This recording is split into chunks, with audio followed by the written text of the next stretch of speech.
capabilities, short takeoff and landing capabilities, much to the fore.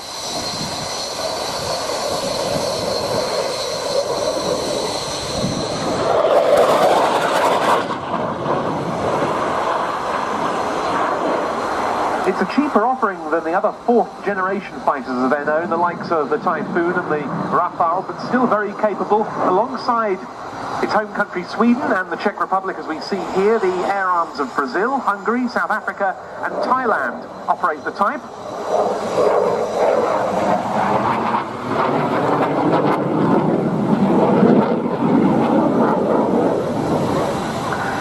The Brazilian Air Force is going to follow. That's with the new Gripen E and F models, the next generation Gripen, with more powerful engines, more capable radar, greater weapons load, and longer range, amongst other improvements.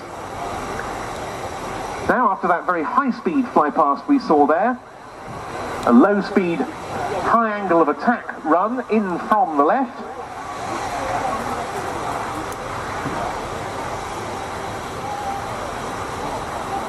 The aircraft's fly-by-wire controls really coming into play here, enabling Evo to maintain a very low speed and that high angle of attack attitude all the way down the line.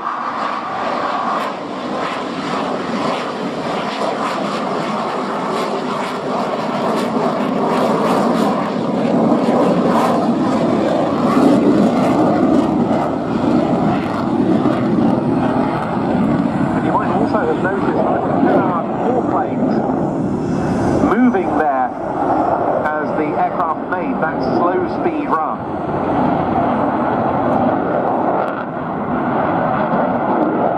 "14 Gripens are in Czech service. They replace the veteran MiG-21 fishbed fighter from the Soviet period.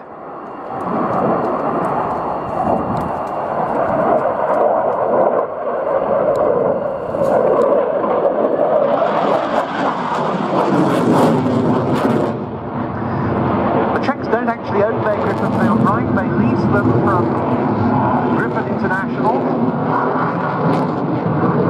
and they signed a new 12-year lease agreement with that company in 2014, and under the latest deal they've added enhanced capabilities to the aircraft. They've added for the first time an air-to-ground capability. Previously the Czech Gripens had only served in the air defence and air policing roles, and also reconnaissance capabilities too, new weaponry and upgraded radars, really making these Czech Gripens the most potent combat aircraft that Air Force has ever had.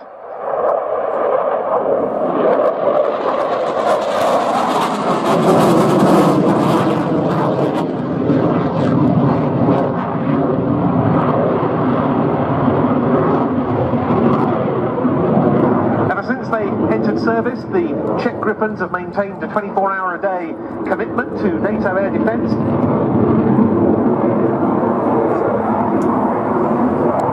They've participated heavily also in air policing missions in the Baltic states and in Iceland.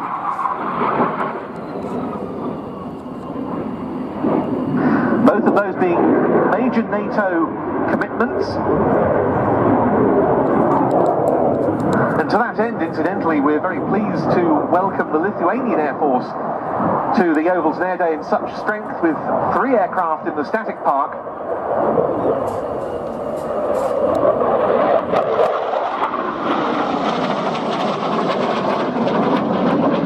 Lithuania being one of the 3 Baltic states that benefits from that NATO air policing mission. Czech Gripens also cooperate with the MiG-29 Fulcrums of the Slovak Air Force in the air defence of Slovakia.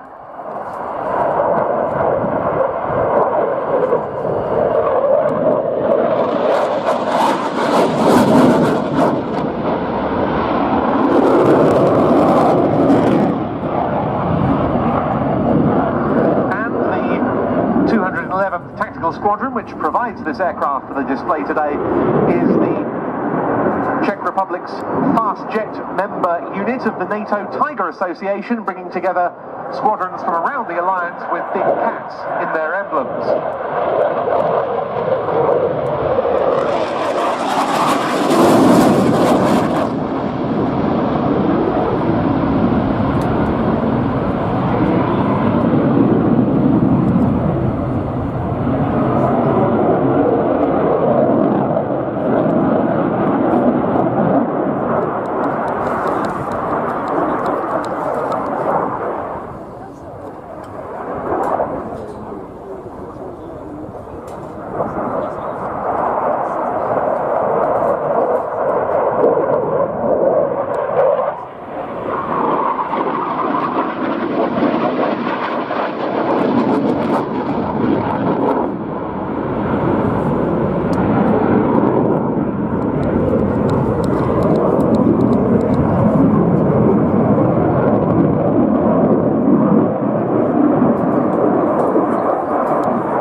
Many nations whose air arms are contributing to the 2018 Yeovilton Air Day in such strength, making it truly, as the title has it, an international air day. Plenty more of those overseas contributions to come, but now undercarriage down, landing lights on, and I should think we'll see a reasonably short stop to further demonstrate this aircraft's versatility.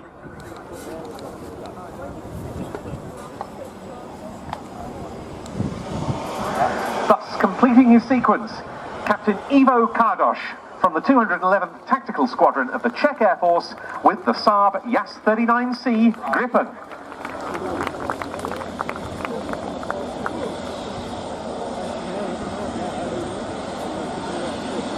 So we've been telling you about Meet the Pilots at the minute. Richard Goodwin, who has the muscle biplane that you see doing spectacular battlefield on, is over in the pilots. Meet the Pilots hangar, which is hangar 8 over to your right, near the tower with the golf ball on top. So that's Richard Goodwin with the pitch special. Fairey Swordfish 1.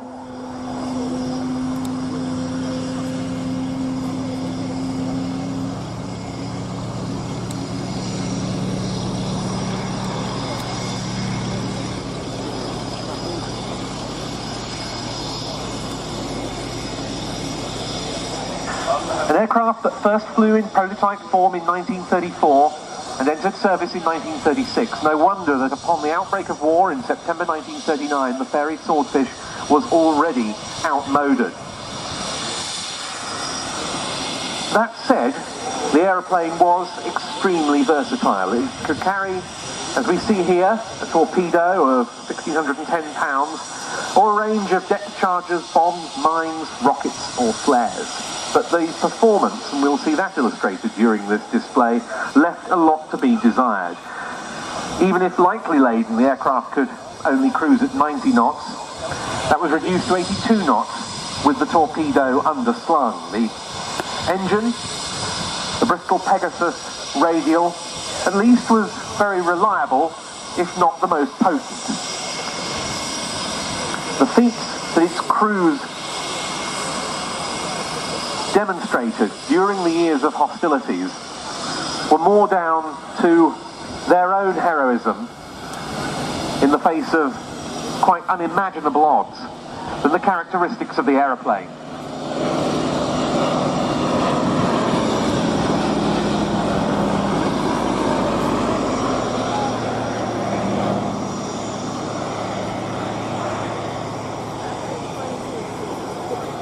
That's not to say, of course, that some of the Swordfish's attributes didn't stand it in quite good stead.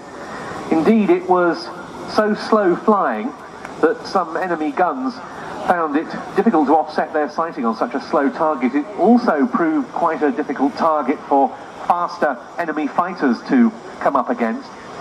And its sheer manoeuvrability, in particular its tight turning circle, also was in its favour.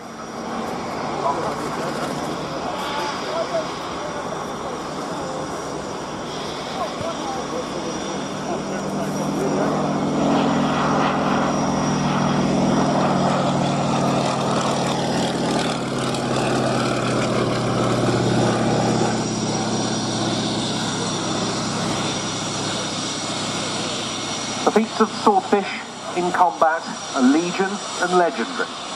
There was the attack on the Italian fleet in port at Taranto in November 1940. 21 Swordfish were involved in that.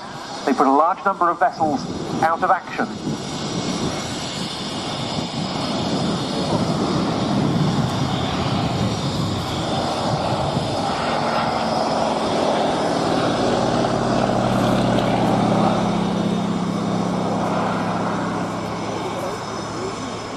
And in so doing significantly degraded the capabilities of the whole of the Italian battle fleet. Then there was the chase after the German battleship Bismarck. The Swordfish put a torpedo through that feared vessel's steering gear, allowing the home fleet to carry out the final act with their gunfire.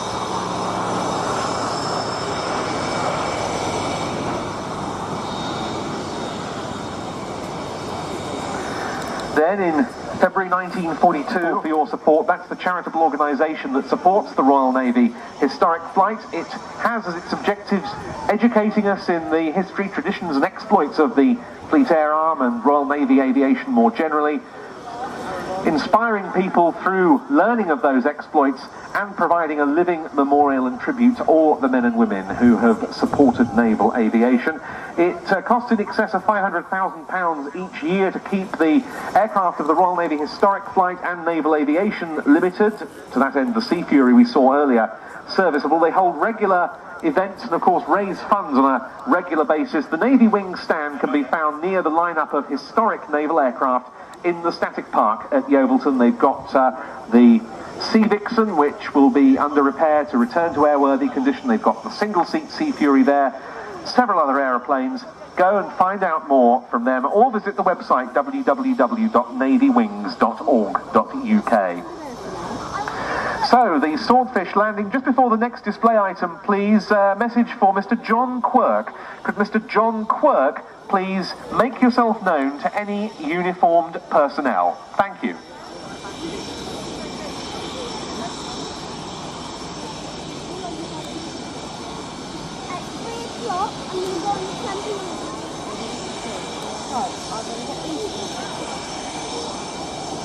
That's